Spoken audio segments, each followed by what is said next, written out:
CSR estimate கொடுக்க வேணாங்கிறாங்களா இல்ல நீங்க இல்லங்கிறீங்களா? உரிய முறையில விசாரிச்சு நாங்க பொது வழியில போங்கிறாலும் நாங்க இந்த வார்த்தையை சொல்றோம். அதுதாங்க சொல்றோம். உரிய முறையில விசாரிச்சு நடவடிக்கை எடுக்கிறேங்க.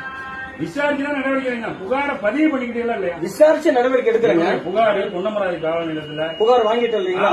8/3 பதிவாயிருக்கா இல்லையா? சரிங்க, விசாரிச்சு நடவடிக்கை. 8/3 புகார் பதிவாயிருக்கா? புகார் வாங்கிட்டோம், விசாரிச்சு நடவடிக்கை எடுக்கிறோம். 8/3 புகார் பதிவாயிருக்கா? திரும்ப ஒன்னே தாங்க பேசிட்டு நான் சொல்றத பதிவு பண்ணுங்க. ஏன்னா நீங்க எல்லாம் என்ன செல்ல வச்சுட்டு என்ன பண்றீங்க? என்ன பண்ணிட்டு இருக்கீங்களா? அவர் என்ன சொல்லிட்டு நீங்க செல்ல வச்சுட்டு இருக்கீங்க? அப்ப நீங்க பேச சொல்றத எடுங்க. நீங்க நான் நாளைக்கு போய் உயர் விசாரிச்சு நடவடிக்கை எடுக்கிறோம். புகார் 8/3 நாங்க கொடுத்துருக்கோம். புகார் பதிவாகி நான் நீதிமன்றத்துக்கு போறேன். எதை கொண்டு போறோம்? நான் சொல்றேங்க, உரிய முறையில விசாரிச்சு நடவடிக்கை. இந்த விஷயமா எஸ்டிமேட் பார்க்க நாங்க விரும்புறோங்க அப்படின்னு ஒரு இதை வச்சுக்கோங்க. நான் கோர்ட்டுக்கு போறேன், புகார் கொடுத்துருக்கேன்னு யார்கிட்ட போய் சொல்றது? புகார் கொடுத்திருக்கீங்க, உரிய முறையில விசாரிச்சு நடவடிக்கை எடுக்கிறேங்க. நீதிமன்றத்துல நான் என்ன சார் நாங்க எப்படி போய் சொல்றது? நீதிமன்றம் நான் புகார் கொடுத்துருக்கேன், விசாரிச்சுக்கிட்டு இருக்காங்க அப்படின்னு நான் எப்படி சொல்றது? அப்படிதாங்க சொல்லணும். விசாரிச்சு நடவடிக்கை. ரெண்டாவது விஷயம், நான் புகார் கொடுத்திருக்கேன்னு கோர்ட்ல போய் சொல்லணும்.